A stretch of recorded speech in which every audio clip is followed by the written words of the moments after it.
Good evening, everyone. Come on now.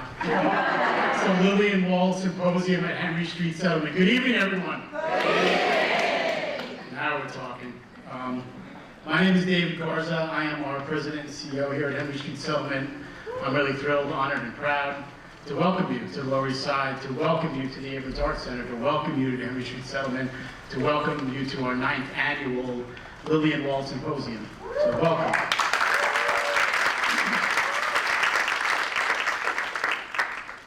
Tonight's symposium is the first to be held in this playhouse, our historic 1915 playhouse, which has allowed us, while it's been in Henry Street's care, to provide access to the arts for well over 100 years and counting. And in this very, very special location, we provide support for artists and residents. We provide productions and present work curatorially.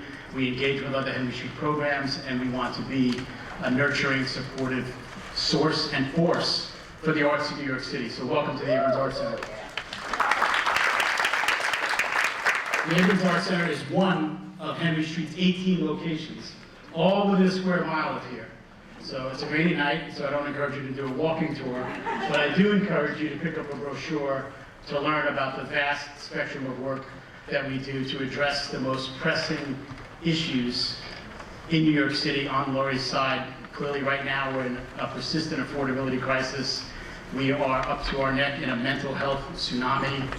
We have critical housing situations, and we have an intense and profound responsibility to welcome new New Yorkers to this city and to this country, and that's what we're here tonight to talk about.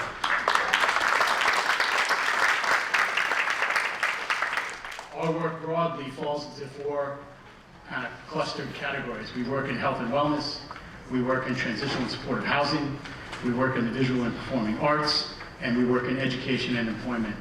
And I would be remiss, as any leader who tries to do an effective job, the first thing I'm trying to do is be very quick and get out of the way. Right? Because that's what effective leaders should do, get out of the way. But I'd also be remiss if I didn't acknowledge the person responsible for the Lillian Wald Symposium, who's here because I had kind of a cameo alumni guest appearance. I want to shout out Susan LaRosa, who's there at row 3. Hi, Susan. She spent about, were you here for a decade, Susan? Close to it, a decade, as our marketing communications director. I'd also be remiss if I didn't acknowledge Barbara Kanselbaum and Katie Vogel, our current assistant marketing communications team. But the heartfelt, broad, inclusive acknowledgement is for the 700 team members at Henry Street Settlement who make our work possible every single day.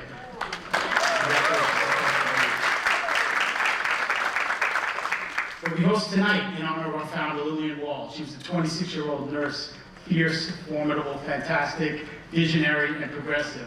A lot of the principles she's put into play, they're timelessly progressive. And one of the commitments that she had was to create an environment that was inclusive and welcoming. And at the time, this neighborhood was the most densely populated neighborhood on the planet because of the newly arrived immigrants. So our responsibility and our profound acknowledgement of how important it is to welcome our newest New Yorkers with that same level of dignity, service, responsibility, and resource is central to our mission, and it is the component parts of our organizational DNA. Henry Street was founded to provide health care and other essential services to immigrant communities, and we continue this legacy wholeheartedly today. New immigrants have enrolled, or are presently enrolled, in at least 9 programs across the settlement. And I'll itemize them and list them and read them so I don't leave any of them out. Of course, we have our ESL program, and I know we have one out here tonight.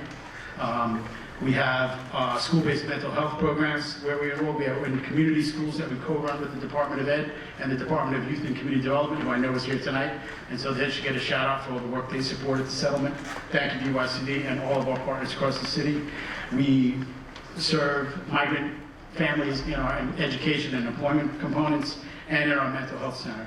And we've also started a program that we call Arrive to Thrive to centralize our services to newcomers who have been approved, and we have been approved to become a city sanctuary site to operate a city-partnered welcoming center and comprehensive service center for newly arrived families, and we look forward to the possibility of identifying that location and deploying our resources and the settlement approach to the work in one of those locations as soon as possible. There are many sister settlements that are actively running city sanctuary sites, and we hope to be added to that list very shortly. Tonight, our panelists will be discussing how the worldwide refugee crisis has led to an increase in migrants to New York City, and how the city can humanely shelter, feed, and care for our new neighbors, as well as integrate newcomers into our schools and our communities. In addition to these topics, our speakers will address the practicalities of work permits, the asylum process, and so much more. So although this conversation cannot be separated from the realities of our city and state budgets, space constraints and resource constraints, Henry Street is always committed to putting the humanity and the dignity for our new neighbors front and center and at the forefront of any conversation. Here tonight, or here at the settlement, we often look at our past to shed a light on our future, and we're proud to be here tonight in honor of Lillian Wald, who said in 1913, "Scorn of the immigrant is not peculiar to our generation. Each nationality, as it becomes established in the new country, has considered the next comers a danger." Tonight, we're going to look at that and look at our own responsibilities and see how we might live up to our ideals as a city and as a society, and certainly as a community. So in your program, you'll find bios of our panelists, and you'll also read our Indigenous land acknowledgement explaining that Henry Street is located on Lenape land, and we pay respect to Lenape peoples past, present, and future, and to their continuing presence in our homeland and throughout the Lenape diaspora. So without further ado, I'll do what I do best, and that's get out of the way. I want to thank you again for joining us. It's been my pleasure to welcome you, and I'd like to introduce our moderator, Alyssa Katz, who is the executive editor at the city. Alyssa will introduce our panelists, and all of our panelists, I welcome you and I thank you again for your time, your care, your expertise. It's a real honor to be here with you tonight. Thank you all for coming. Thank you.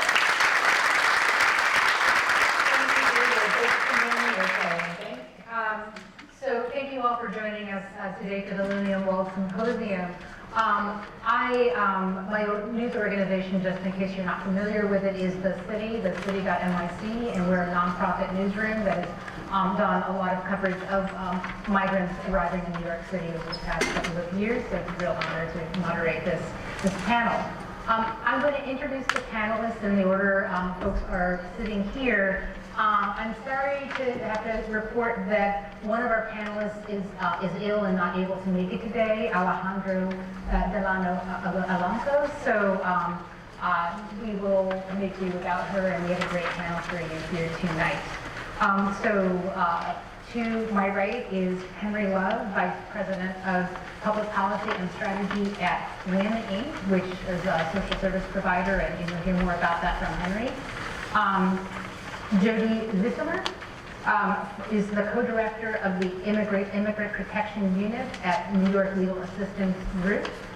Edafe Okporo is author and founder of Refuge America.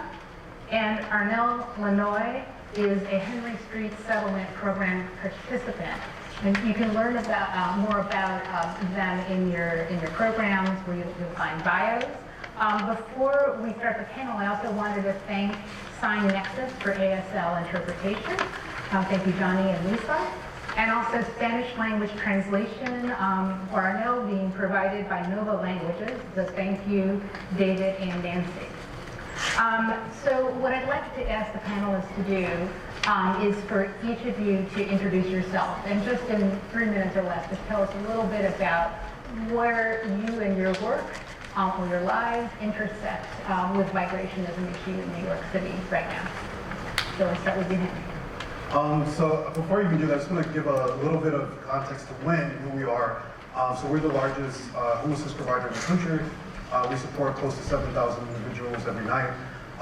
And we support currently about 350 asylum-seeking families, and which translates to about a little over 1,500 folks across our 16 sites. We opened a site recently in the South Bronx that is exclusively for migrant families. And we also, which I'll probably talk about a little bit later, with Jodi and ILAG, created a program called Legal Assistance for Asylum Displaced Families, which is really a partnership between WIN and NYLAG, between social services, legal services, to help people get resettled. And so for us as homeless service providers, we've always dealt with folks that had immigration challenges and folks that were new New Yorkers. But what's sort of been new for us is that the scale and how much it's happening and so quickly. And so that for us has been a real challenge. Okay, Jodi. As Henry mentioned, I work for the New York Legal Assistance Group, NYLAG. We are a civil legal service provider with a lot of different types of legal specialties and services, including immigration and legal services, which is my area. But we also have a shelter advocacy program that works with shelter residents. We have a public benefits unit that works in the intersection of immigration eligibility for public benefits. We also have a lot of community-based sites and community access programs for all sorts of legal services. So we do kind of a wide range of things. My specialty, and what I'm here to talk about tonight, is how we provide immigration services to all low-income immigrant New Yorkers, including how we're responding to sort of the recent trends in immigration and the newly arrived immigrants who have come to our city seeking assistance. Hi everybody, my name is Edafe. I came to the US as an asylum seeker and went through an immigration detention center. In 2018, I created the first shelter in New York City specifically for asylum seekers before we had this crisis, and work with advocates in the city to advocate for city shelter to specifically serve LGBTQ identified migrants that are transgender identified, because there were a confusion on what shelters to place them. So we got the city to create a specific shelter in Uptown New York that will provide a safe haven for transgender immigrants that are coming to United States. And I moved to DC in 2021 to work with the Biden administration in resettlement of Afghans across the 50 states. With former Governor of Delaware, Jack McKell. It's called Operation Allies Welcome. It led to the creation of a new program called Community Sponsorship. So in Canada, a group of 5, a church or a religious group can sponsor a refugee to Canada. With this new program, Americans can sponsor a refugee to the United States. So in 2022, I founded a nonprofit called Refuge America. The goal is to make America a more welcoming place for LGBTQI displaced people. So we train groups of volunteers to sponsor refugees from Sub-Saharan Africa, the Middle East to the United States, but LGBTQ identified refugees. And in this month of April, we welcome someone from DRC Congo. So we are building on this program to kind of replace what we have right now, which is the only legal pathways coming through the border. So the US government cannot successfully resettle all the refugees that are assigned to the US. So there can communities step in. Hola, me llamo Arnel Lanoy, soy de Venezuela, tengo 6 meses aquí en los Estados Unidos, estoy con mi hijo que se encuentra acá, soy barbero, soy estilista, me encuentro ahora trabajando en Queens. So, hello everyone, my name is Arnel. So, hello everyone, my name is Arnel Lanoy. I'm from Venezuela. I've been in the United States for 6 months. I have a son with me. I'm a barber, stylist. I'm working in Queens. Soy estudiante de Henry Street. I'm a student, a Henry Street student or program beneficiary. Tengo aproximadamente como 4 meses estudiando con Henry Street, y lo cual me ha ayudado y me ha impulsado en el área en donde ahora me encuentro. And I've been a program beneficiary in the Henry Street settlement for 4 months, which has helped me in currently the occupation that I am in. Henry Street para mí ha sido de mayor conveniencia, ya que ha sido como bueno, es una escuela y me ha preparado para ahora donde me encuentro trabajando. Henry Street has provided me with great advantages. It's a school for me and has helped me obtain the job that I'm currently doing. Ya que en el lugar donde ahora me encuentro o frecuento solamente se habla inglés y como puedes saber solamente hablo español y ahorita en mi crecimiento y en mi aprendizaje he podido conocer y he conectado en más lugares y con más personas. At the current workplace that I work in, most of my coworkers only speak English, but nevertheless I've been able to grow and learn more as part of my personal growth. Thank you. Thank you, everyone. And I'm going to start by asking our participants some questions. I also want to note there will be a question and answer period after we have our initial conversation, and I believe that at that point a mic will be available and someone will come around if you raise your hand. So I will let you know when we get there.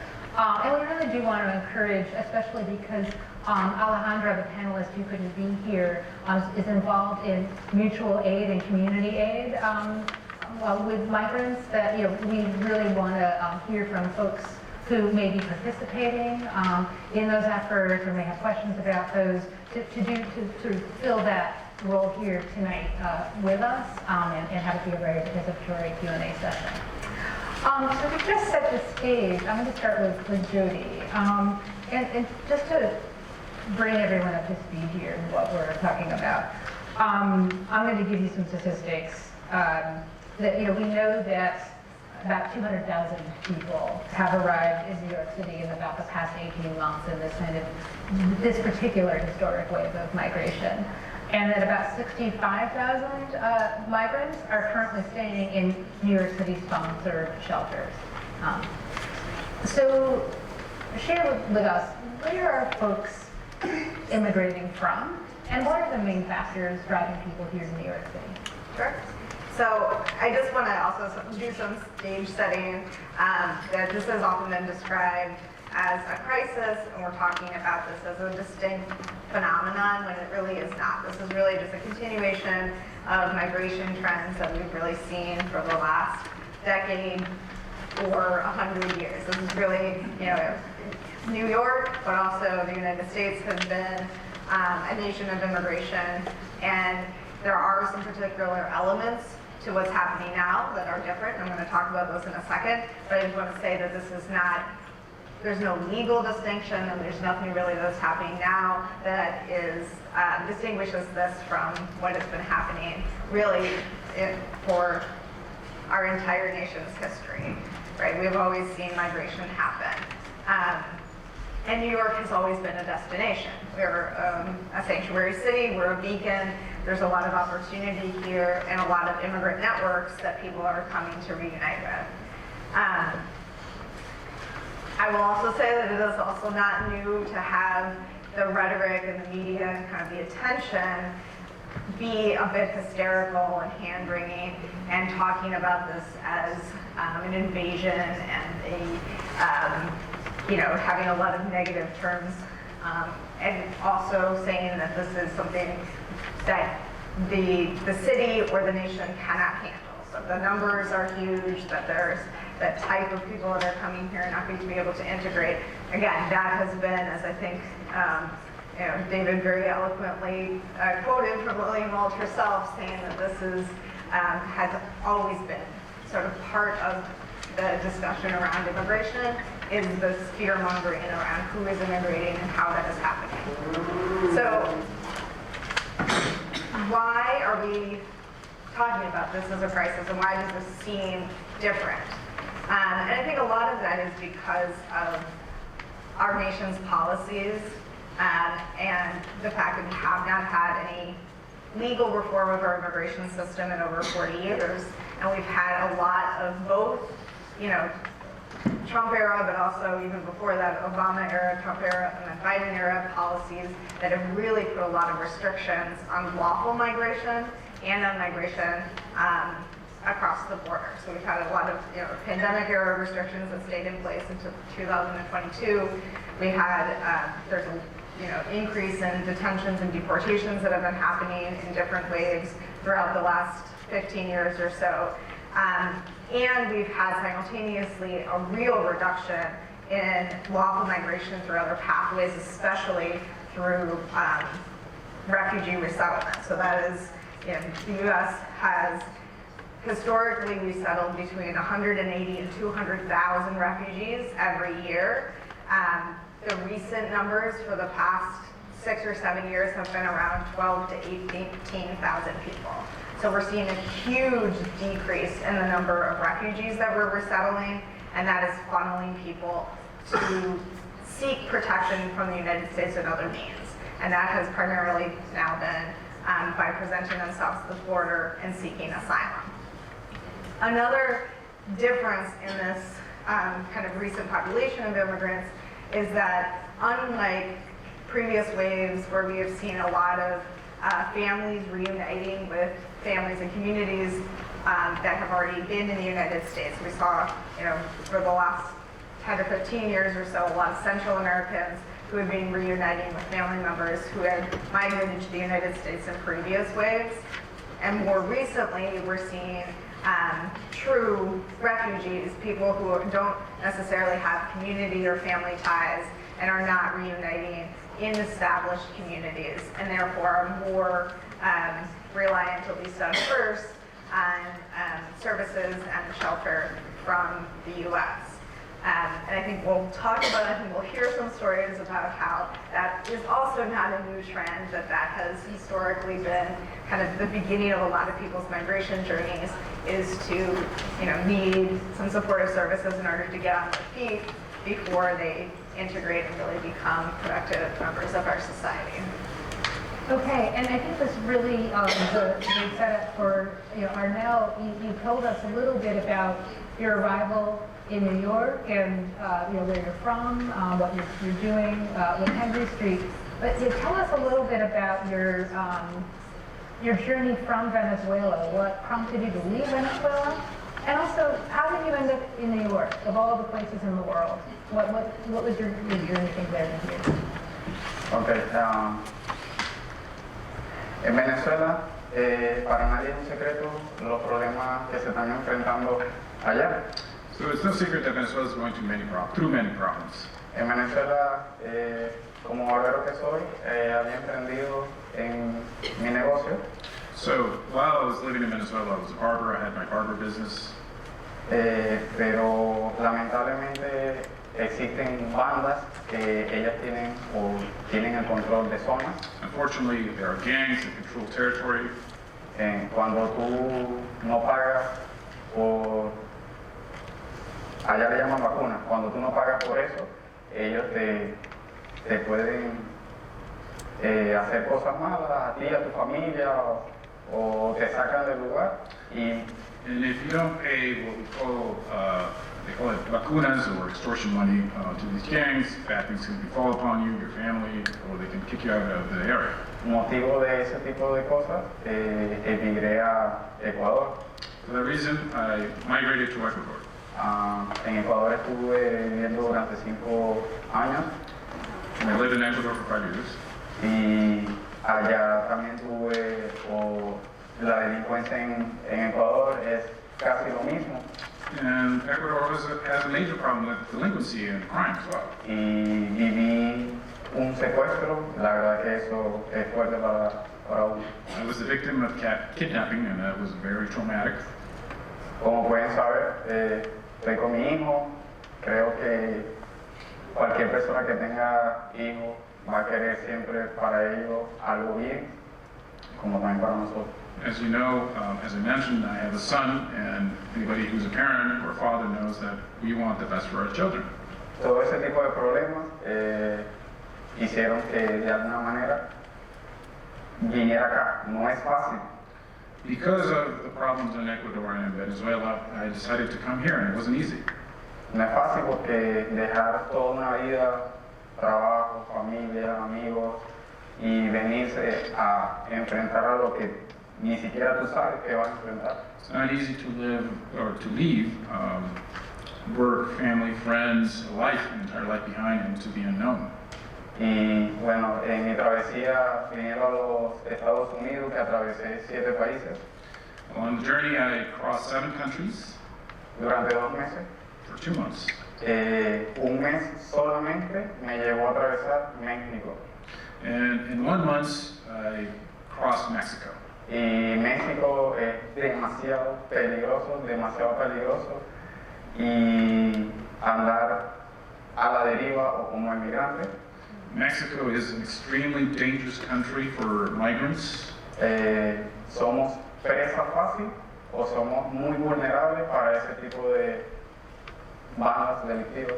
And migrants are easy prey for organized crime. A nosotros nos ven como producto, nos ven como mercancía, en la frente es como que si tuviéramos el signo del dólar. We are basically the ultimate commodities, as if we have the dollar sign on our foreheads. ¿Por qué decidí venir aquí a New York? Porque muchas personas que ya venían adelante de nosotros nos dicen que acá, por el tema de asilo político y ese tipo de casos, a nosotros nos pueden ayudar. Y acá, el Nueva York, para allá, es sonado o es nombrado como que aquí puede estar uno más seguro. And why did I decide to come to New York? Well, many people were saying that it's easier to apply for political asylum in New York and that it's a more welcoming, safer city to be in. Acá en Nueva York he tenido la oportunidad de, como les decía, de estar aquí en Henry Street y he podido sentir el caminar tranquilamente, libremente, respirar relajado sin tener que estar pendiente de que le pueda suceder a uno. And ever since I arrived at Henry Street here, I've been able to walk more freely without looking over my back, without the constant anxiety of danger. Thank you. So, we've heard about lots of immigration reform and the needs of refugees. We've heard about crime as a driver of people to migrate to New York. I also wanted to ask you, Edafe, about the role of refugees who were seeking asylum because of LGBTQ persecution or the opportunities in the United States. What are we seeing in terms of people seeking asylum because of discrimination? And are people in fact able to get asylum here on that basis? Thank you very much for sharing your story. I've spoken about my story a lot of the time, and sometimes it can be traumatic days after, so it takes a lot of courage to do that. I think that we all want to share this story so people get an insight into what it means to be a New Yorker or an American, as someone who is looking up to this place for safety. When I was growing up, I used to watch like Don Lemon and CNN, and as a gay person, it was really like riveting to see someone that was black and openly gay to be on TV. So it felt like I could be myself if I go to America. Like it's like an idea or a concept you have. So when I came to America, LGBTQI asylum seeking was just the first person who won the asylum in 2015 because same-sex marriage was just passed by the Supreme Court. So it was something new when I came to the US.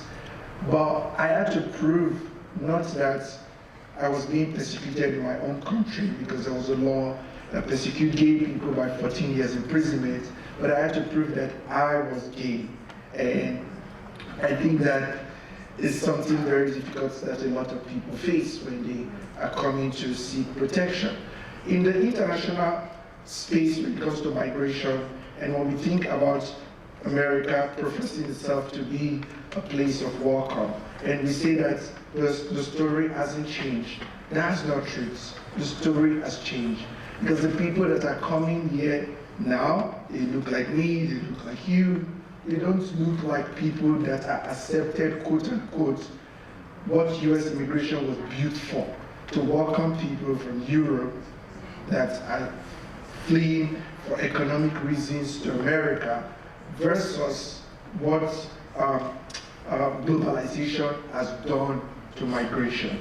So since 2007, there has been like a cross-continental access to travel for a lot of people from sub-Saharan Africa, from Latin America, from Asia to come to America. So the laws are becoming more stringent, or they are reviving laws that will make it almost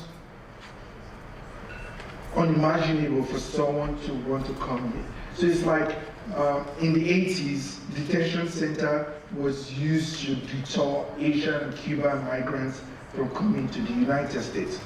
When I came here thinking that America is a safer place for me to be myself, I was taken to an immigration detention center in New Jersey. And I spent 6 months in an immigration detention center. And as a gay person, it was very difficult for me because people say maricon, like people who come from countries where it's not acceptable to be gay, were also persecuting me. So I'm fleeing violence to America, and I'm kept in a detention center, which is a form of torture. And people there are still like discriminating against me. So I couldn't find that sense of safety that America professed to be as a beacon of hope. And it was a big struggle for me. When I was released from the immigration detention center, I was homeless. I stayed on the streets of New York. I stayed at Newark Penn Station. And when I look at people coming right now, that was my experience, but it wasn't a lot of people that came at the same time.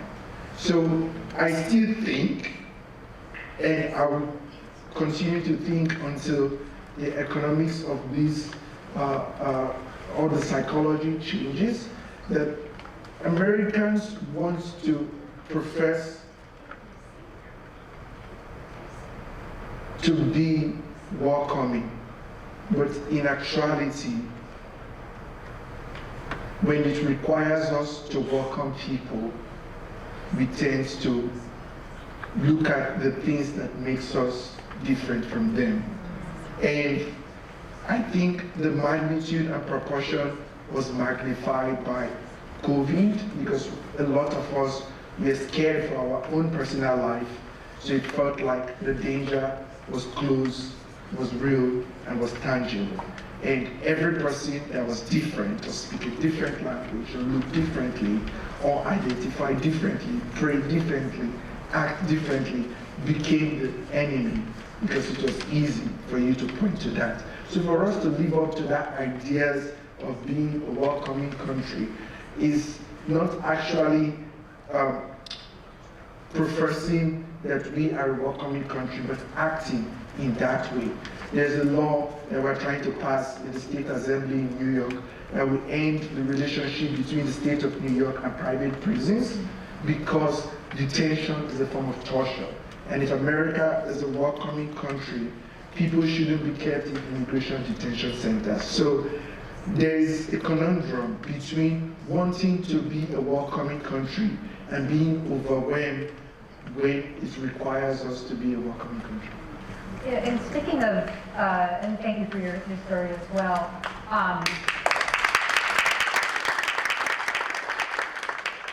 So speaking of welcoming, I feel like New York City has sent at the very least, a very mixed message, right? On the one hand, we have certainly through, from the grassroots, through institutions like Henry Street, certainly through government response, and in many other ways have made extraordinary efforts to accommodate new immigrants. And at the same time, you have the mayor of New York City saying migrants are going to destroy New York City. And I think what he meant by that was simply that the sheer cost of accommodating migrants in shelters, which is a significant cost, and it's taking a toll on the city budget, and I don't think anyone's denying that.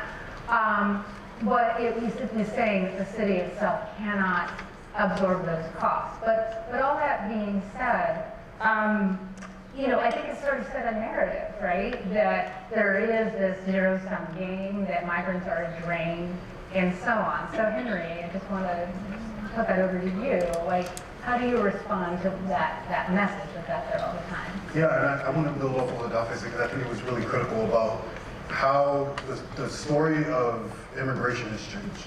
And I think there's some elements, there's core elements that are there, right? New York always being a place where new arrivals have come. But what he raises is so critical, and I think we often forget this.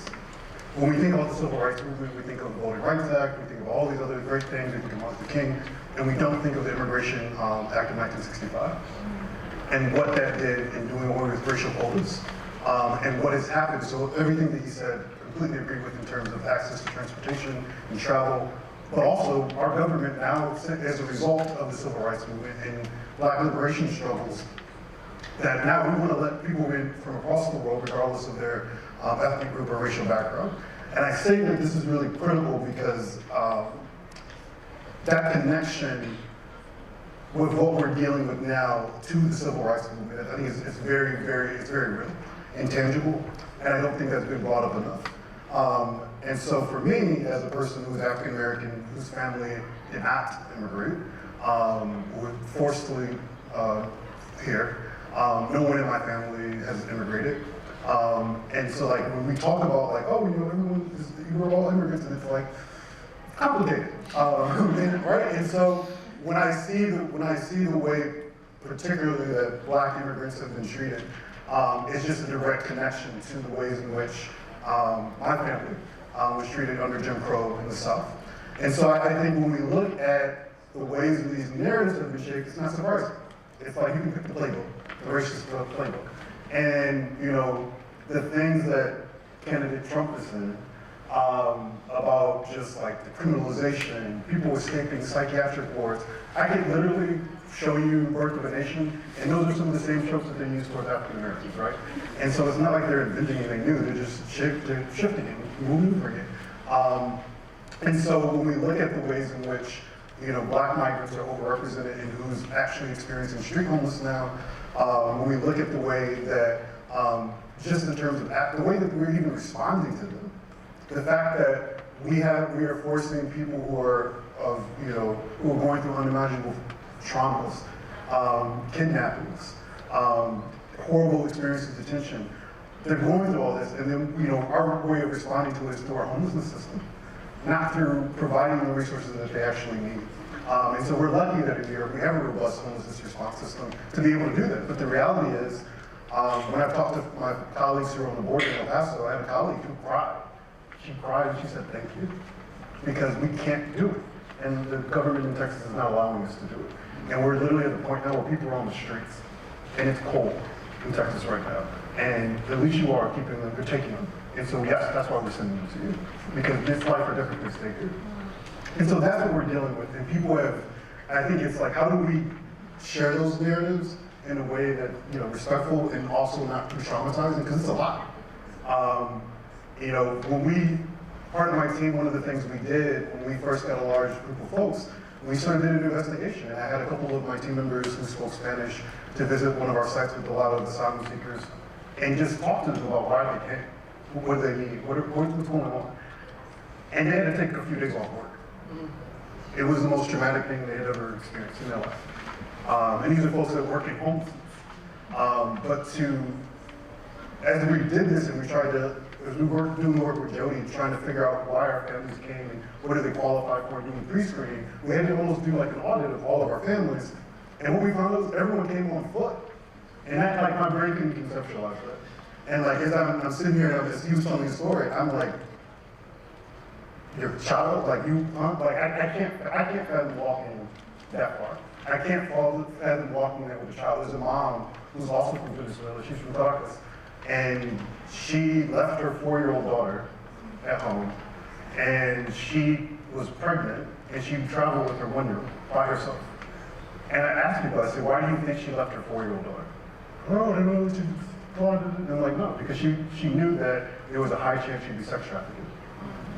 That's what people are dealing, like, and when you hear the stories, whether they came 5, 6 years ago, and that's kind of what we did. We looked at folks that came 5, 6 years ago, and you look at the people who are coming now, their stories are almost identical. People leave because no one wants to leave their family, no one wants to leave their community, right? If you're doing that and coming on foot with your child, like I get stressed when I go to a restaurant, I see parents with their kids. Like the thought of going through a jungle and like that, I can't fathom that. And it hasn't set in, and we're finally at a place now at Win where we're talking to our families and really having the resources to be able to understand what's going on. And the thing that blew my mind was like the kids being afraid to go to Central Park. And I'm like, why are they afraid to go to Central Park? The trees. The trees, it reminded them of the jungle. And it was a trigger. It's like, this is the kind of thing that, you know, these kids are dealing with, that these families are dealing with. And 70% of the folks that are coming to our shelter system are families. It is not some crazy M13 gang that's going to chop your head off. It's a mom with 2 or 3 kids who just wants to work. You know, yesterday with the hearing in City Council, you know, these are men that are coming here who, some of them have incredible degrees back home, whether they be in Venezuela or Senegal, incredibly educated, and they can't do anything. It's the one thing you talked with me about earlier, Henry, was, you know, just pointing out that we really have 2 shelter systems. And one is the one that you work in, which is really the existing homeless shelter system that was the initial front line of response. And then increasingly, when migrants are arriving now, as you were, you know, clarifying, they're going into designated migrant shelters. And there's been an elaborate legal battle that we do not need to get into here, but basically legally justifying treating migrants differently. And then saying, well, okay, if you're a family, you have 60 days, and then you have to reapply or better off leave. And then if you're an individual, it's 30 days. So I wanted to ask you, and also you, Arnel, about the impact of those time limits.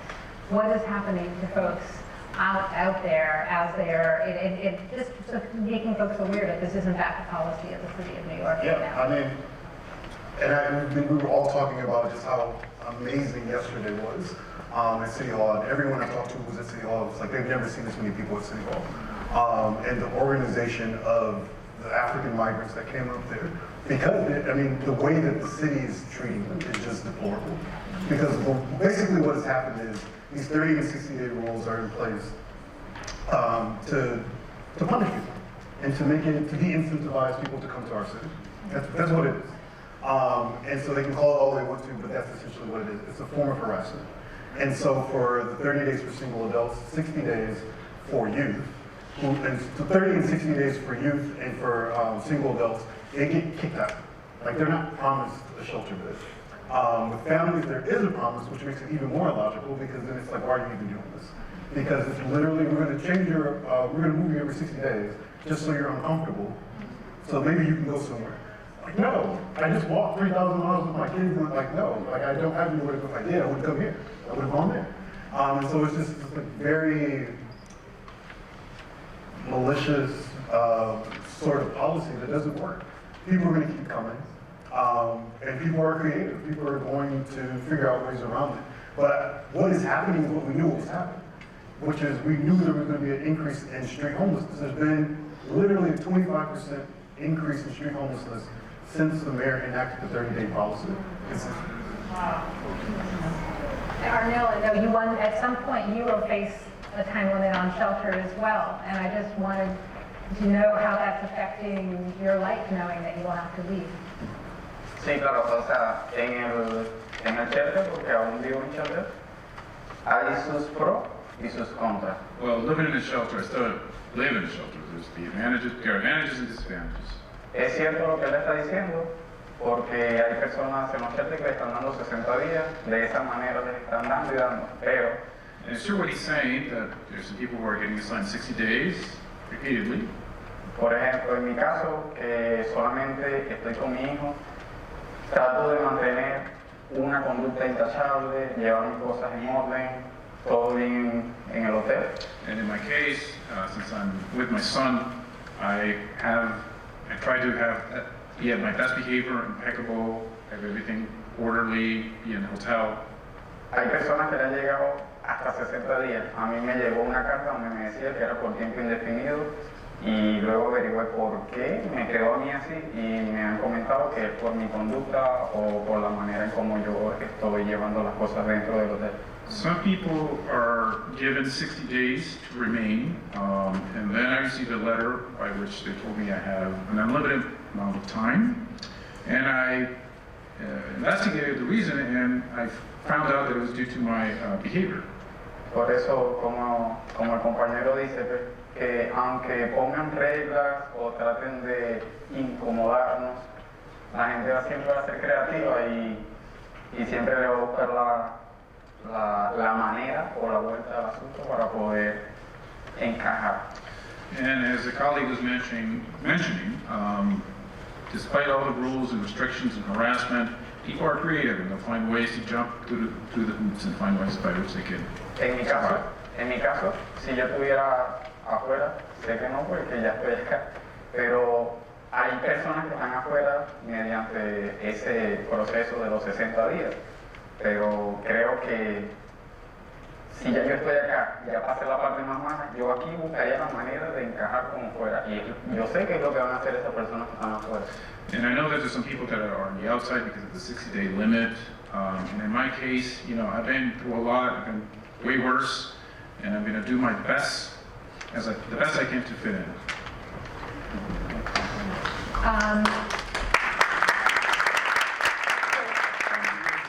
Edafe, I wanted to ask so Henry mentioned the city council hearing yesterday, and this is specifically about the treatment of African migrants, because as Henry was saying, it really has been like particularly bad.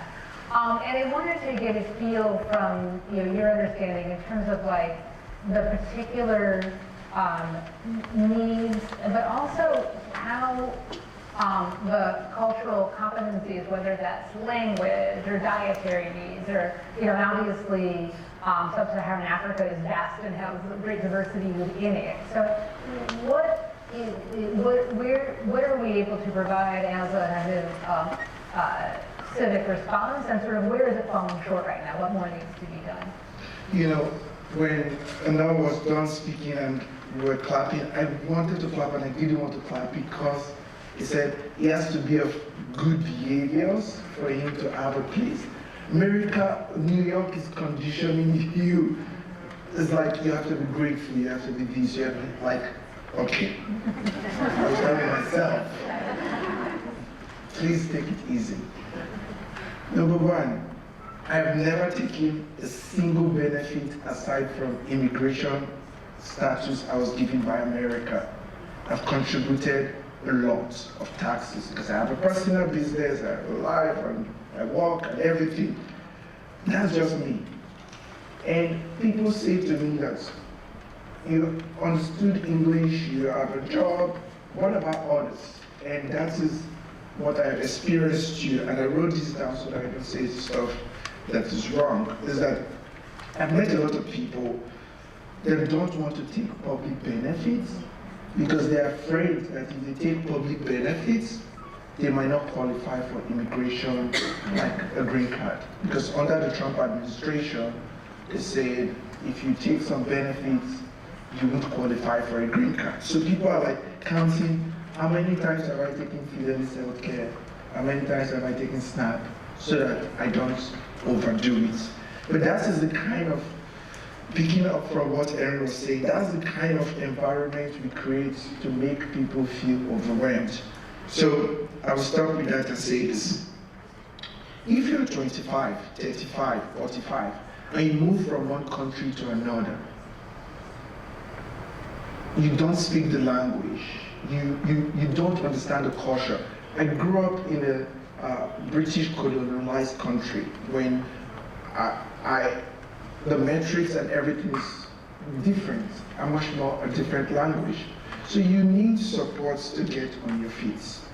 But when people get on their feet, I see their zealousness, their ambition to want to be a part of this democracy, because they come from a country where their democracy has been destabilized. So the responsibility of government in this scenario is to provide the basic necessity for the person to get on their feet. So when someone says, oh, they're giving them an hotel to stay, and I ask, would you trade your life in America to go to another country to get an hotel to stay for 3 months, and you're done with the government and you just move on?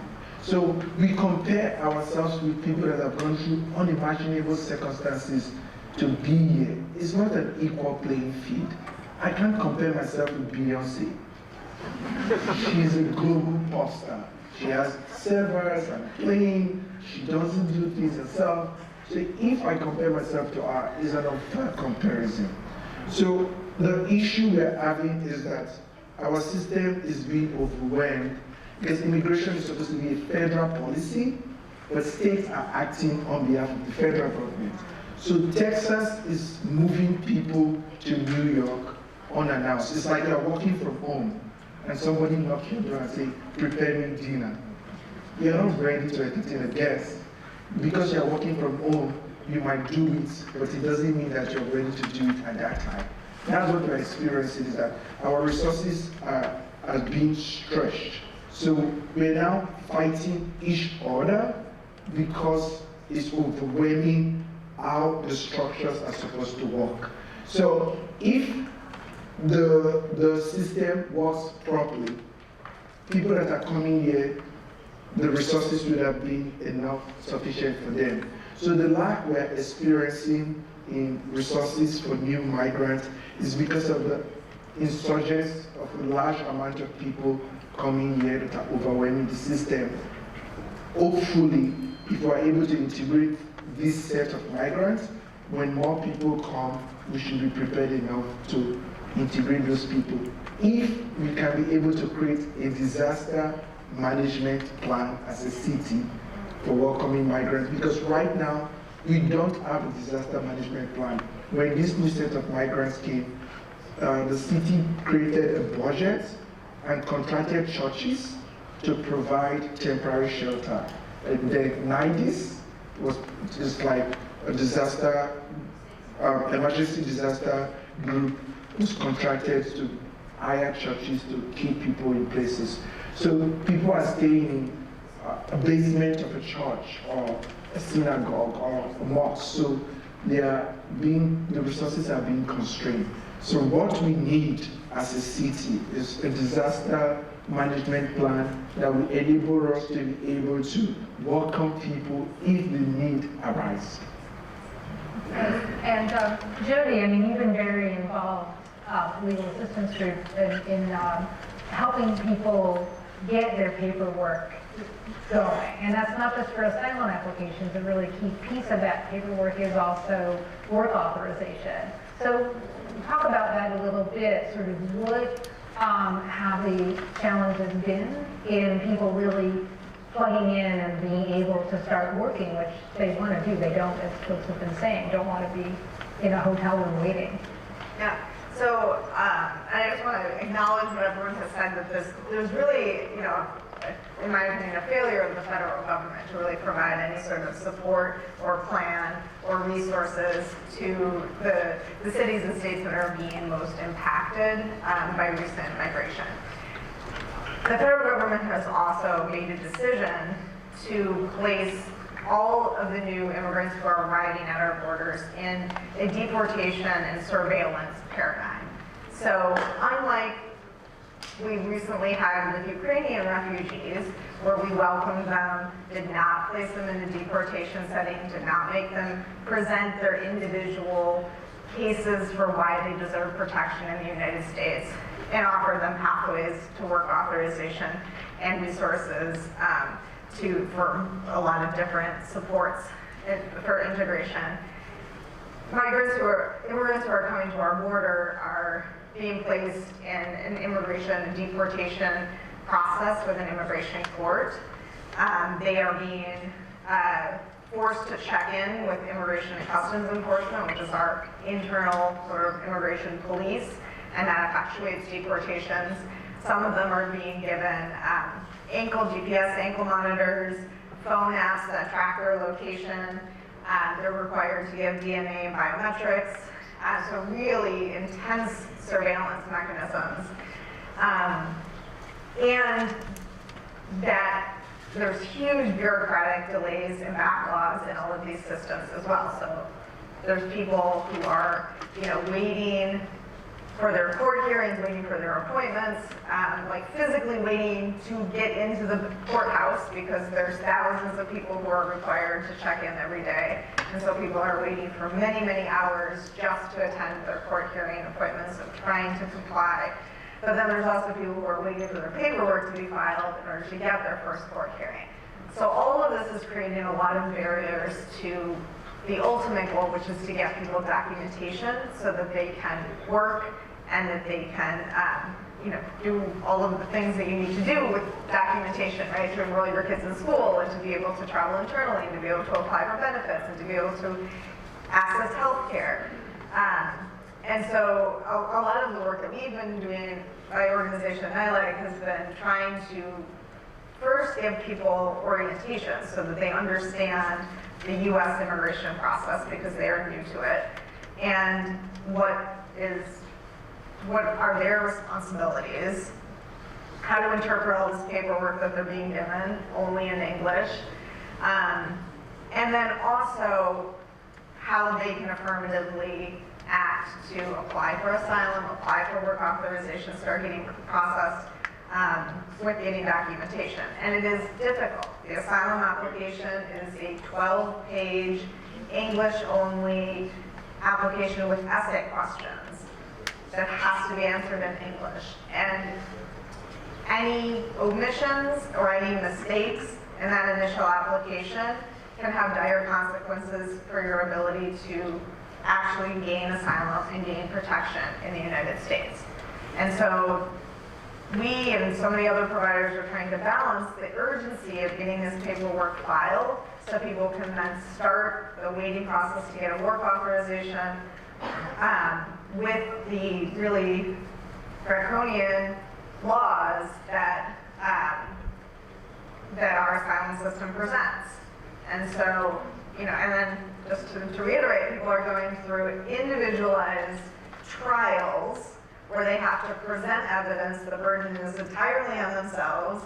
They are facing a trained government prosecutor, and there is no right to a government-appointed attorney. So they either have to find a nonprofit lawyer or they have to represent themselves. And so it's an enormously burdensome and challenging process. And I think that we want to wrap it back around to what we were talking about with the city, these shelter laws of changing people's locations and therefore addresses is really disrupting this process in really damaging ways. So our immigration courts and all of the immigration processes communicate only by mail. And so people receive notices of their hearing in the mail. They have to mail in applications for all of these things by mail and receive receipts, appointment notices, and their physical work authorization cards, social security cards. All of that arrives by mail.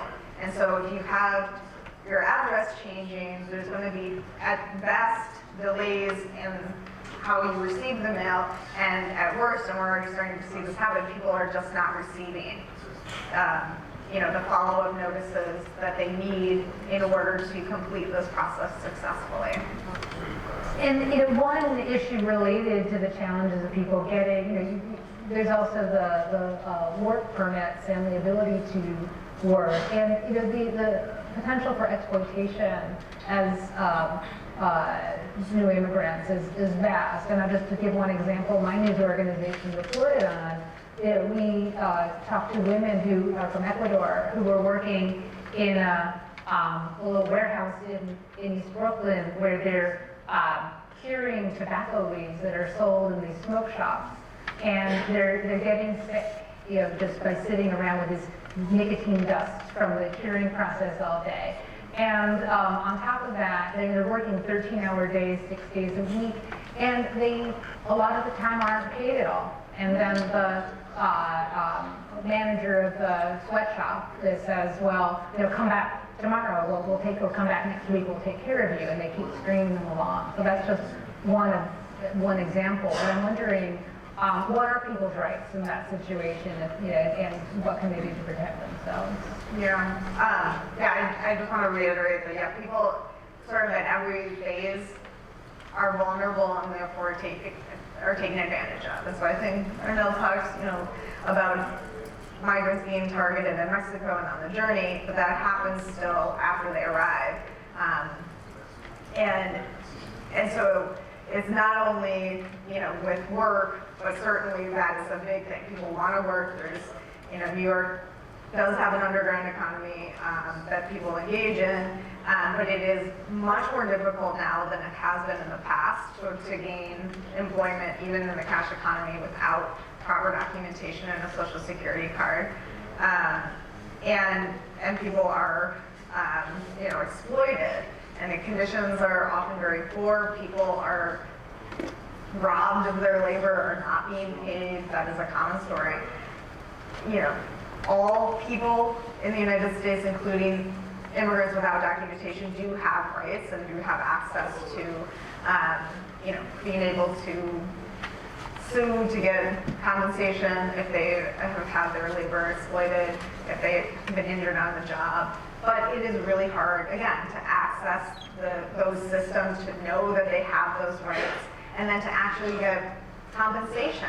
To, we have, NYLAG has an employment law unit, and we do wage and hour theft cases all the time. And we see, unfortunately, not a lot of actual payment that comes, because these employers are also hard to pin down, hard to get money from, and they know that they can take advantage of people who may not feel confident enough or understand their rights.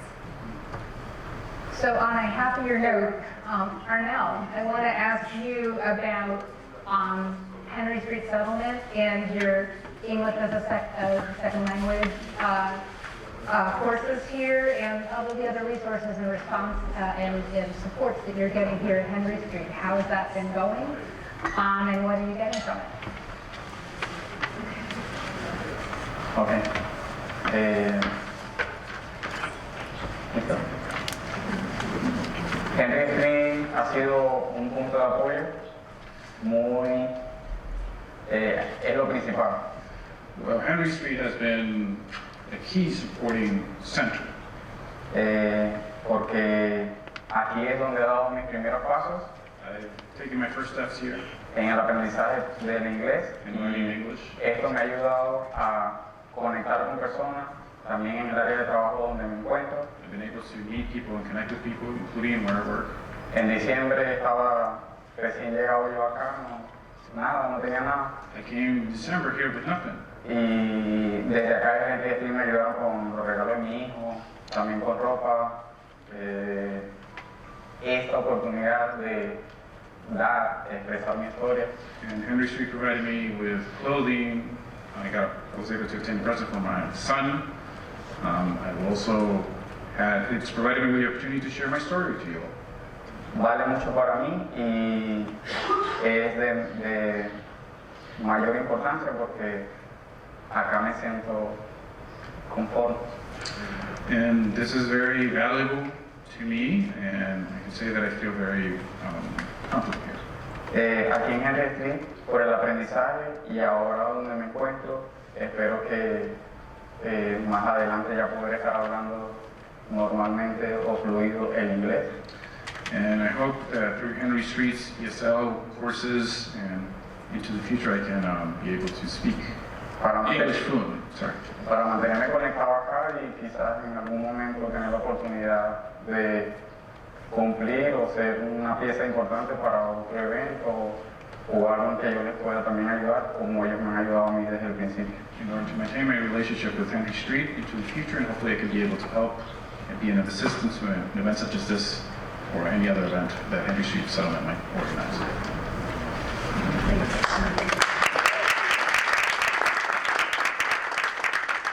So on this theme of solutions and responses, I guess I'll throw it up into any and all panelists around what are the more exciting or inspiring or just interesting innovations in the local response that you've seen, whether it's just new grassroots efforts, whether it's policy proposals. And I'll start with the local picture in New York City, and then maybe we could open that out to the national questions that we've started with. What are, maybe we'll just go through the line. My organization, so the US government have told us as citizens of this country that they don't want to solve the border crisis. So it's not in their interest. Since 1980, there have not been a comprehensive border legislation in the Senate, in the Congress. So Biden administration has shown specifically that its policies are moving towards documenting the people that are coming here and bringing them here. So we're moving towards community sponsorship as a model rather than asylum and people coming to the border. What I want to say is controversial because I came here as an asylum seeker. I'm not against anybody coming here as an asylum seeker, but the US government is feeling like there is, if I don't say this, that means I'm not giving full merit to what is happening. They're feeling like people are taking advantage of the system. So for them to be able to know people that are coming here, and like if you come here to seek asylum and you don't get your asylum, then you start waiting and appealing your case, and they feel like those people are not integrating faster. So they're moving to community sponsorship. That's why they wanted to open refugee camps in Latin America, so that those people can go through the United States refugee admission process, and if they are documented, resettlement agencies can pick them up in cities and resettle them. That is what the US government wants to move towards. We as an organization, we support LGBTQI asylum seekers and forcibly displaced people that come through the border into the US. But this year, we have brought 4 people to the US through community sponsorship. It's a lot cumbersome, but I have seen it work, and it works like magic. It's like putting the gloves in the right hand of the person that's supposed to wear the glove. So a group of 5 people come together. They register with the Department of State. They go through a background check to know that they're sane and they're not going to like take advantage of the person. But things might happen afterwards, but that process is like streamlined. Then after the background check, they receive a notification that they are eligible as a group to sponsor a refugee. So they raise $9,000. When they raise $9,000, the US government also provide matching fund support for the 3 months, like the matching grant they give to an asylum seeker that is granted asylum. But this is given to the refugee. So the person comes to JFK, and the group goes to the airport and pick the person up. They already have documentation to work here. So they rent an apartment for the person, and they have a medical report through the refugee system. They give it to the New York State Health and Hospital System. And in 2 weeks' time, the person is already working, or they might want to do English as a second language class, or what have you. But it's less cumbersome, like asylum seekers, when they come here, they're like, why am I here? And they're like, oh, you need to speak to a lawyer. And the lawyer will like, there are 5 ways to get your documentation. It could be H-1B or this, and the lawyer discuss with you and be like, asylum, maybe. And you go to apply for asylum, and the court will be like, come in 6 months' time. And it takes you a long time to get through the process of becoming an asylee. And it's made in that way to deter further people from coming here. Like, it's systematized. So I think that in the long run, my organization is moving towards community sponsorship while we are also providing support. But there are so many organizations that are providing support for asylum seekers in New York City, and sometimes it's like we're doing the same work and we don't even know who is doing who. So we're trying to like pigeonhole ourselves as a specialist in a particular area. That could be limiting too, because when the refugee comes here and they need English as a second language, they might either go to Henry Street. If they need something, they go to Wayne, or they go to, so they still need these organizations to survive. Great.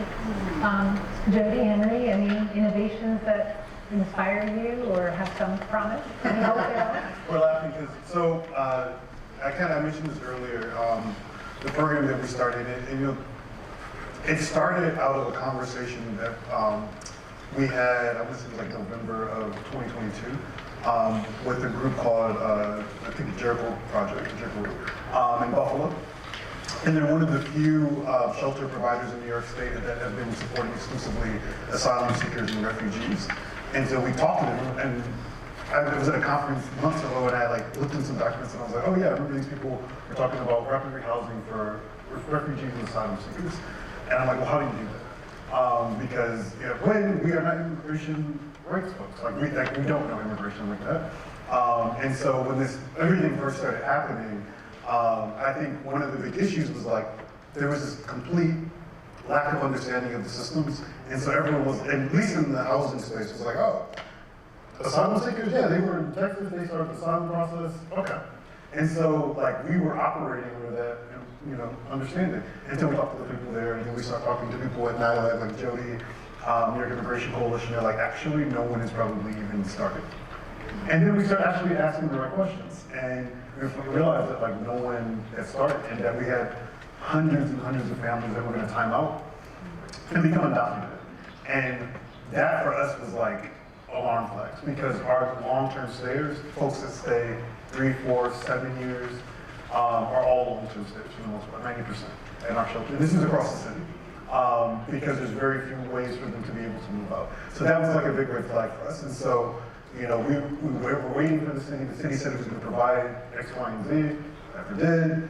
And so, when in NYC, we were just like, look, we're tired of waiting. We see the need. We have like hundreds of families for you to get into where they're at. We can get them to you. We can, support them and do all that. You can provide legal services.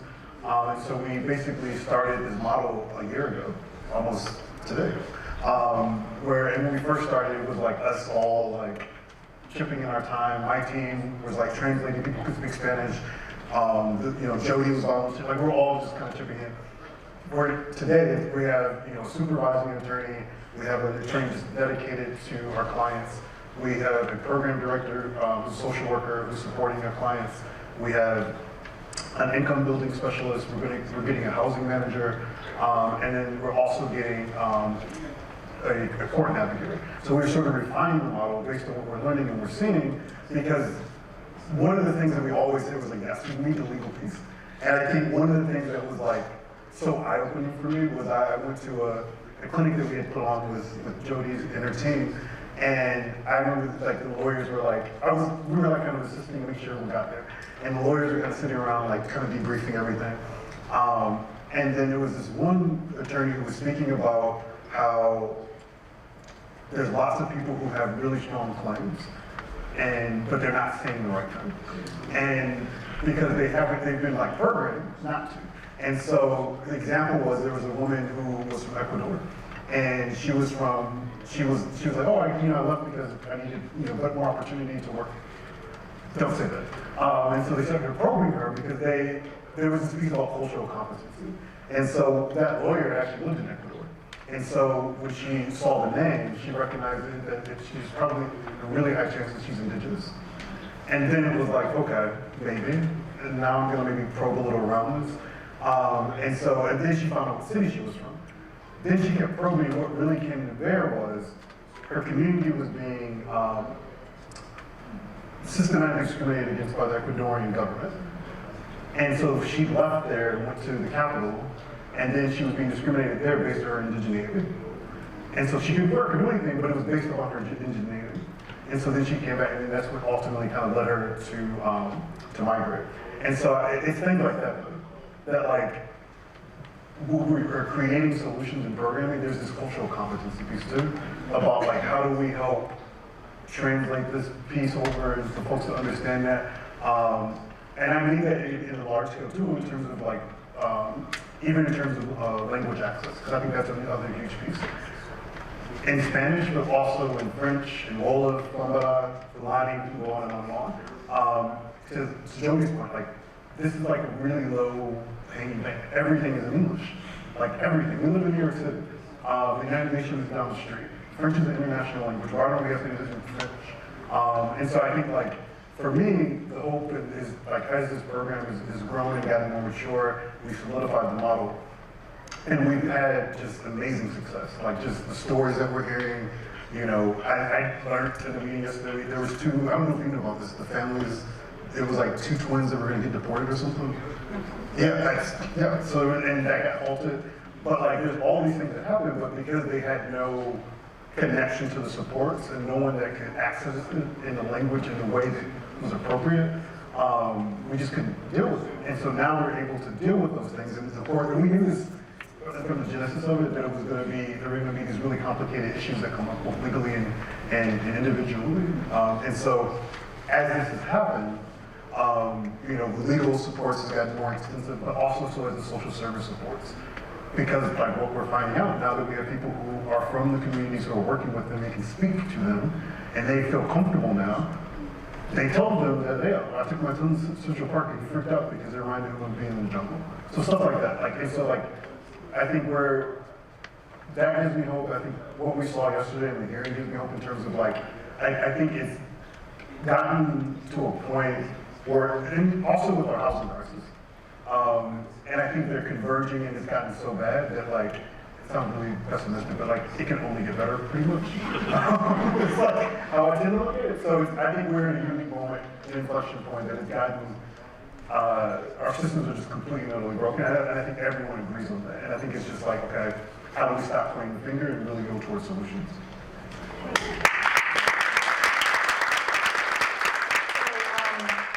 On this theme of welcoming our migrant neighbors, I think this is a good segue to move into the audience Q&A portion of this evening. Is there a microphone out there? We have a microphone. We do? Okay, well, I am going to start. Let's see. I think I'm going to ask people to raise their hands. And I will call on you. Sorry about my hand is shielding here because there's some great stage lights, and I want to make sure I can see you all. Okay, so over there in the black shirt. I'm sorry, black shirt.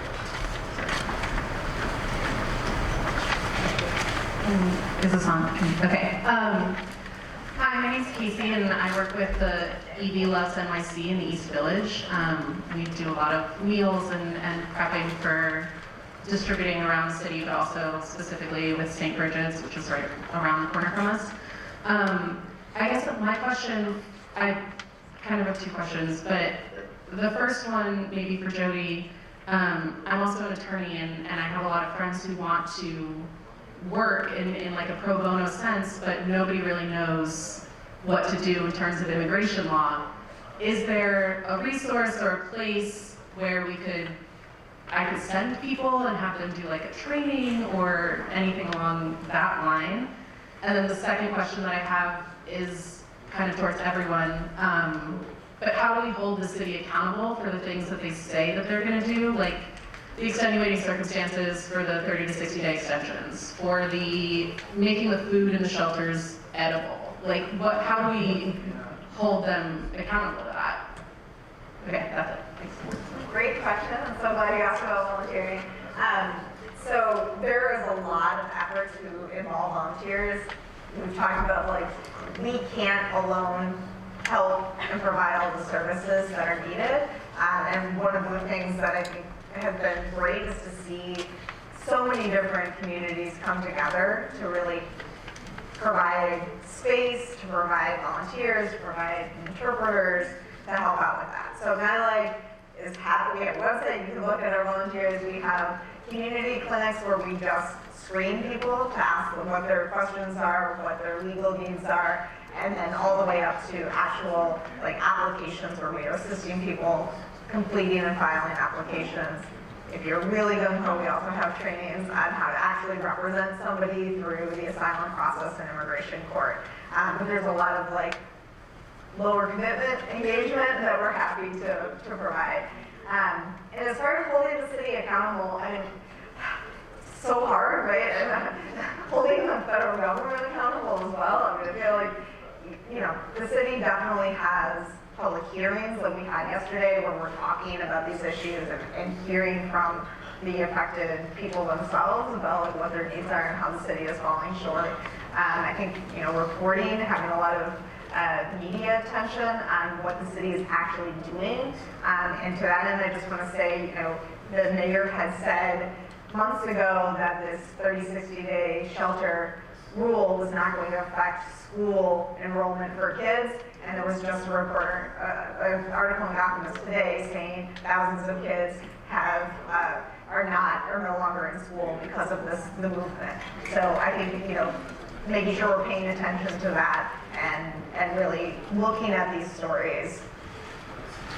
And to build on what Jodi said about the 30-60-day rule, so Wynn is proud to be leading the New York Sane Coalition Sheltering All in Need Equally, which is chaired by us, the Episcopal Diocese of New York Coalition for the Homeless and Legal Aid Society. You know, after the settlement was done, and you know, more or less, they put more strenuous requirements, shelter home, you know, proving that you actually need to be in shelter for single adults, both youth and single adult men and women. And I think we're in that space now of like trying to figure out like what is the next step. And I think what we all agree on is media coverage. Is like we need to stay on them, like just like completely on top of them, and just every move they make sure that we're reporting and we're showing it whenever there's an issue or there's some story that's something to blow it up. So like there was like that mom who was like pregnant and they like gave her 68, like all that stuff like that. So because I think what we've seen with this administration, we can do all the rationalization, we can have all the facts, we can do all the data. That doesn't move them. What moves them is having a really bad news story, PR, right? And so it's like if we can do more of what happened yesterday, we're like, and I'm not exaggerating, like they shut City Hall down, and to show like the organization, the sophistication, the mobilization that like people are able to do for this. And so I think it's, you know, working really closely with groups like Coalition for the Homeless that are the monitors to make sure that they're doing with it. I mean, we know they're not going to do it. Like we know that like all these, like we know that they're gonna work around it and they're gonna figure out a way to say that we need to pick these people up. And so I think the question is, so how do we just keep that momentum and that like this is only gonna get worse, and so we just have to keep that building and keep people getting energized and stay on our local elected officials and to put as much pressure as we can on the administration to rebuild these. So Councilwoman Shana Hanif is introducing a bill that will stop the mayor from implementing the 30-day and 60-day bill. A few of the progressive councils have signed on to it, and many council members have not signed on to it. So, city politics, many of us here don't vote in the Democratic primary.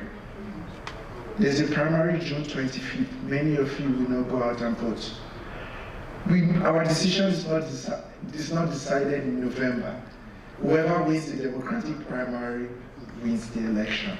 So if you really want to make a change and hold city leaders responsible, turn out in mass to vote in the Democratic primary. One step. Mayor Adams' constituents, people who vote for him, they are mostly conservative stroke right-leaning, and sees the progressive caucus as people that are just whining and it doesn't have to pay attention to them. So you can come out and say anything he wants to say about the migrants, push and pull, and go back knowing that the people that we question him most of the times and push the media will not come out to vote, and the people that we vote in, this is what they want to hear. This is what I've experienced in the city politics over and over and over again. No matter how damaging the media article is about Adams, it doesn't really care if it's not coming from the people he's looking after for his votes. 100%. But I also want to add is, I'm glad you raised the legislation that Councilmember Hanif has, because we're also working really closely with Hanif on that bill, and with Assemblymember Catalina Cruz and Senator Brad Holman and Single on a matching legislation at the state level. so that they're working in parallel to be able to stop that. And so like that's where negotiations now, and that's the next big campaign push is to try to get as much folks as we can to support that, particularly at the state level, because that's really where the power lies to be able to make sure that those rights to shelter are protected. Thank you. On that, do you have any resources that we can push as organizations, like for those bills or for just like a New York, so it's called New York Sane. New York That's Center? NewYorkSane.org. You're saying, okay, thank you. Okay, next question. Hands up over here in the third row. In the middle.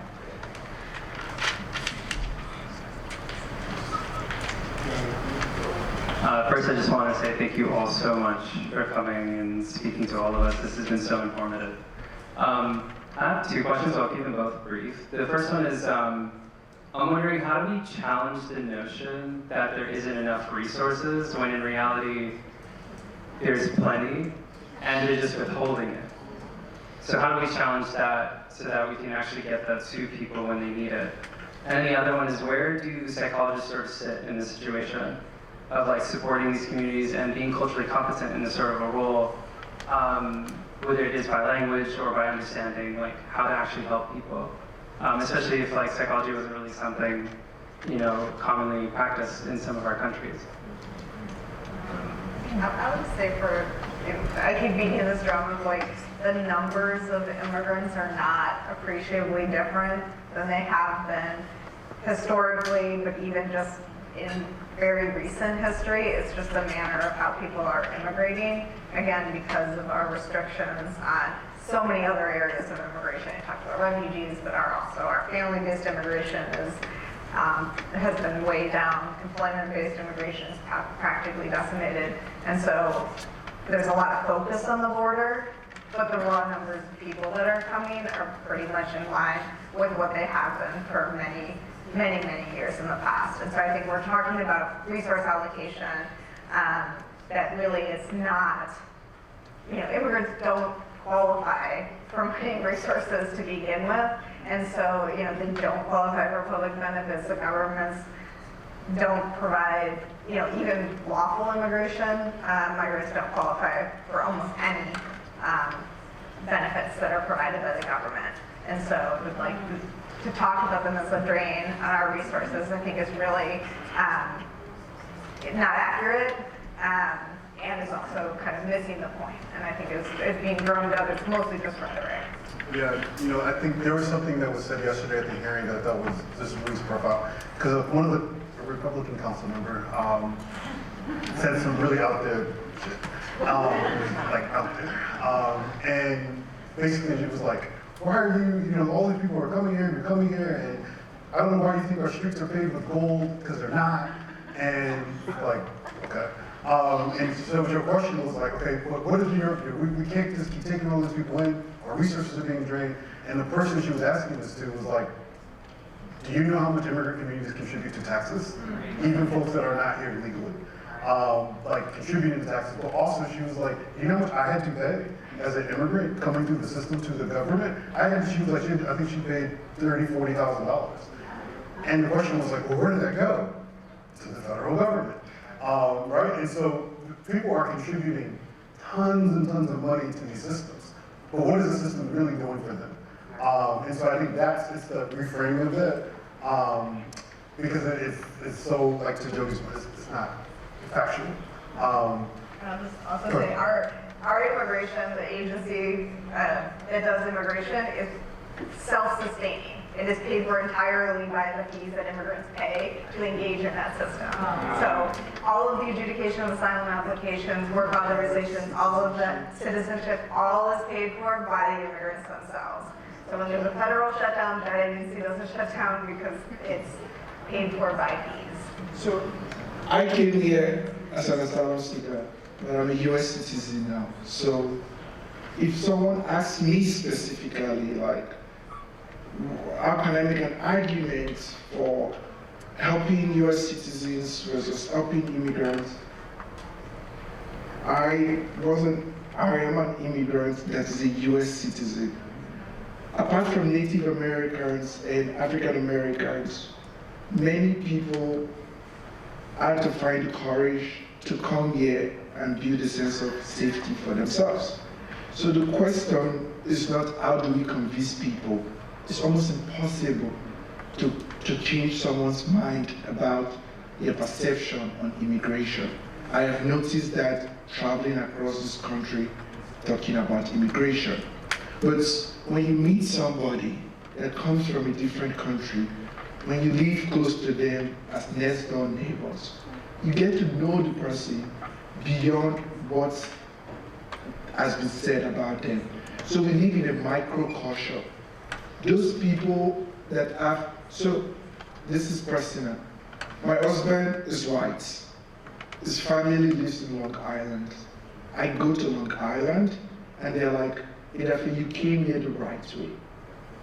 And I'm like, I came here with a visa, but I was an asylum seeker. But they're like, yes, it's the right way. But other people don't come here the right way. And I don't argue with them. But they have lived with me for 7 years now. And this past Easter, they're like, why don't they tell stories like your story to people in our neighborhood? Because if I go there this summer, they're like, oh, meet my son-in-law. They're like, talk to me. I like, wave. It's very white, but I try to function in that system. I try to function in that system. I greet people, I play with people. And it's like I lost my immigrant identity in that moment because they see me as like educated, I graduated from college, I'm married to their son. They don't see that struggle I have. And sometimes I don't want to integrate in a way that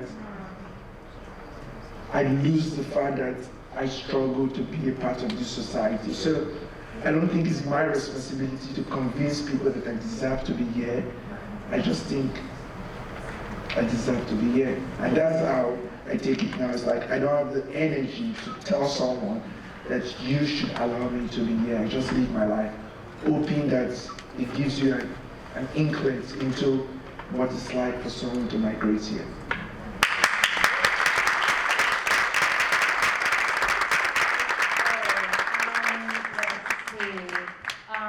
Hand over here to the left. Hi, I just have a quick question for Arnel. How did you find Henry Street? How did you make your way here? Bueno, nosotros tenemos unas personas acá que nos vamos diciendo o nos vamos pasando información y esa información de este lugar me llegó desde una persona también así. Well, there's a group of people who disseminate information about Henry Street, and one of these individuals gave me the information about Henry Street. Estaba interesado yo en buscar una escuela, la cual fuera gratuita. I was interested in finding a school, a free school, y donde pudiera aprender el inglés. where I could learn English. Empecé con 2 horas y terminé con 6 horas también. I started out with 2-hour classes and then ended up with 6-hour classes per day. Just one quick follow-up. Where were you given this information? Was it at your hotel in Manhattan or Queens? Where you work? No, la información no fue desde el hotel donde estoy, fue por mi propia cuenta buscando e indagando y pude encontrar el lugar. No, actually, I did not receive this information in the hotel room in Manhattan. It was actually, I started digging around and asking, and that's how I ended up here. Una cosa más, con respecto a lo que decía aquí al compañero, en esos lugares como el shelter como tal, nosotros, yo lo he tomado de esta manera y dándole la función que tiene como es. And with regards to the comment that my colleague was saying, is that the shelter, I've taken it in such a way Como es iniciar para establecerme, estar allí, crecer, conocer y luego moverme. and I've decided to basically establish myself, initiate, be able to settle, and then move on.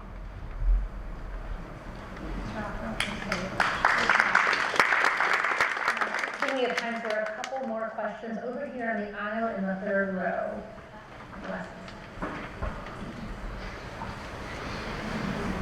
Hi, so thank you for everyone for being on this panel. My name is May. I'm with the Chinese Progressive Association, so we're in Chinatown on Lower East Side. And my question is about the 30-day rule or the 60-day rule.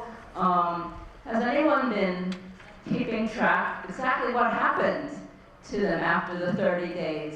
Like the numbers. Like you hear how many stories I think are really important.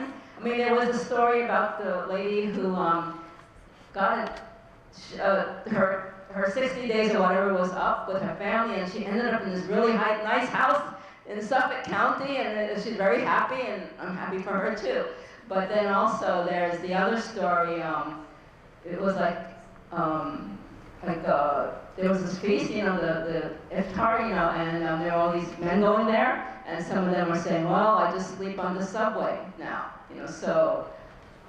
but then, and then the city likes to say, oh, they just find a place, but I don't think that's always true. So are there numbers, or is there any kind of thing being kept track of? Yeah, I mean, to my point, like there being a 25% increase in street homelessness since in January, like literally it was like, I think they did the count maybe 2 or 3 weeks after that policy was initiated, which was like January 10th. Like within 3 weeks to have a 25% increase in street homelessness, like that's wild. And so like people, and they still are, you can see it, I see it. And I was just talking to some colleagues about this, like, but I look at like 116th Street in Harlem, like it's changed. Like it's a little cynical, but like for so many African migrants, they're being forced into the streets. They're being forced to sleep in the subways. The mosques, the communities, they're completely at capacity. Some of them are at risk of the lights going off because they've been doing just unimaginable work to try to keep these folks supported without government resources. And so, they're spending weeks, like the answer is that they're spending weeks in between on the street, whether that be on the subway, whether that be like couch surfing somehow, some way through different community members. And then what we've been seeing on the news more recently, where people were getting creative and people want to help. Like the gentleman out in Queens, where he had a furniture store and he had the people there and he got in trouble for it. And then he bought a house, right? And now he's having people stay in the house because he's like, okay, well, I'm going to still help people. I can't help as many people as I would have wanted to, but I'm still going to do it because you obviously are not doing it. And so I think, that's why we're fighting so hard to repeal the 30 and 60-day rules, because we know very clearly that what will happen is New York will look more and more like San Francisco and Los Angeles. Will have more encampments, we'll have more people on the streets, and that's just really concerning, and particularly as we get into more extreme weather. Thank you. So we have time for one more question. Okay, over here in the second row. Hi, I'm a retired affordable housing state and city civil servant. But my question really is, I know it's easier for someone to come in with a tourist visa than actually having a pathway to citizenship. Has anyone discussed this? Because we as boomers, at least my generation, knows that there's not going to be social security for us. And I think that if we give asylum seekers or people who want to be American citizens a pathway to work and show up our social security system, which is going to expire in about 10 years. So I think that should be something that immigration advocates should really, talk about, because we know that they're not set up to interview citizens to provide them with an opportunity to work. And I would like to see that. I think this fits into the broader category as well of just, immigrants are an asset for the economy. And I know we've sort of said that a few times in different ways in this conversation, but just to put that back to the group, how do we get that message out that immigrants are an asset for the economy? And how is that playing out right now for us locally?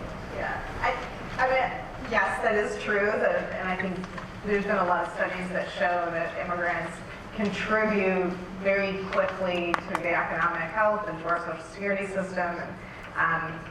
But I also just want to recognize that they're not just economic cogs, that there's also a humanitarian aspect to this.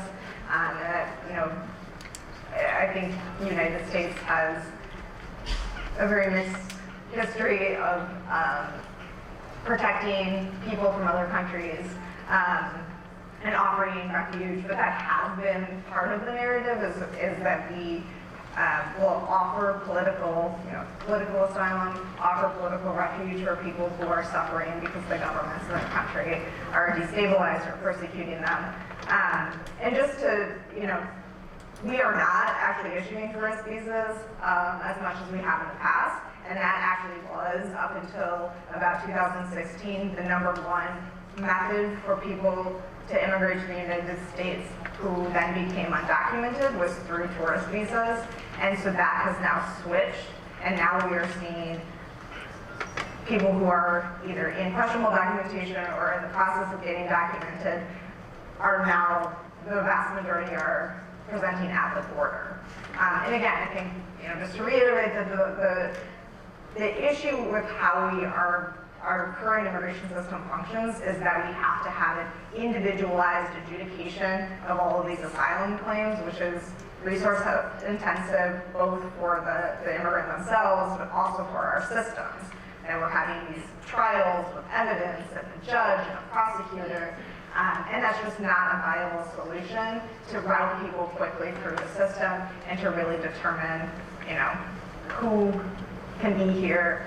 And I think I would like to see a change in the system to be one that is much more welcoming and much more acknowledging that the United States can and always has absorbed into our economy, into our societies, large numbers of immigrants, and that has helped in so many different ways. And so forcing people through these kind of ridiculously burdensome and bureaucratic systems is not a good use of anyone's resources, and offering and we've seen some innovative programs just recently with Ukrainians, with Afghans, to help provide some support at the beginning and quickly route them through to getting documentation, work authorization, and pathways to citizenship. So, a few things to that. So, like my political strategist had, the people who are the strongest against this are not using rationale. Right? And we can give them facts all day, we can have compelling numbers and data points. That's not what's moving them. What's moving them is emotion. And I think what we've done, and I'm saying this everyone is not on extreme far right. Like anyone that has some sense of normalcy, I guess. We have to get to people's emotions. What do I mean by that? Telling the stories like we heard today, like putting faces behind this. Like it's not this creepy person that's coming across that's going to talk your head off, or like if you look at the State of the Union, if you just look at and I was watching, it was really processing this, how much emphasis the GOP put on that. I mean, the unfortunate killing of that woman in Florida. It's horrible, absolutely horrible. But the organization, the messaging, it was unified. Everyone was outraged about this woman being killed by an immigrant. And that was the narrative. This one immigrant who did one bad thing, but the entire GOP rallied around it, and that was their message, and they stuck to it. So how do we combat that, is the question. And I think the way we do is we show who folks are, how they're contributing, how they're integrating, how they've contributed to communities, that they're mothers, that they're parents. I think what you said about your in-laws, they have to create more of those spaces where people can see other people as human. And I think the more that we do that, people can see in their complexity, and that you know, they're these full, complex human beings and not just like some angry talking point or some angry, you know, political pawn that Governor Abbott is using or President Trump is using. But no, these are actually people who are fleeing things and want, like Arnel said, to do better for their kids. And I think that's the piece to cling on to, because every parent, he said this, every parent wants their kids to thrive and do well. And so I think that's how we message it. I think we shift away from like these things, we focus on families and kids. I mean, that's the part to me that's outrageous. It's like this rhetoric, and it doesn't click for me, because it's not what I see in my day-to-day, because my day-to-day, I'm looking at my shelter with 5-year-olds, 4-year-olds. So you're saying that these people are coming here, they're gonna kill us, and they're gonna do all this stuff, and it's like a 3-year-old who's like running down the hallway, waving at me, like, no, right? But that's not what they're seeing on TV. That's not what you see when you turn on Fox, right? So how do we change that narrative? It's putting more of these other narratives out there. Well, we are all out of time for the discussion, and we've had a really, I think, very inspiring, disturbing, informative, everything discussion. Thank you so much, Arnel, Edafe, Jodi, Henry. Thank you very much for this.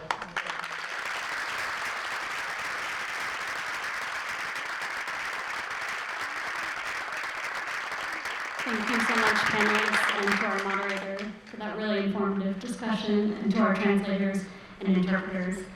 And thank you, everyone, for coming and joining us in, especially the conversation at the end, Q&A. We can continue that discussion in our reception after.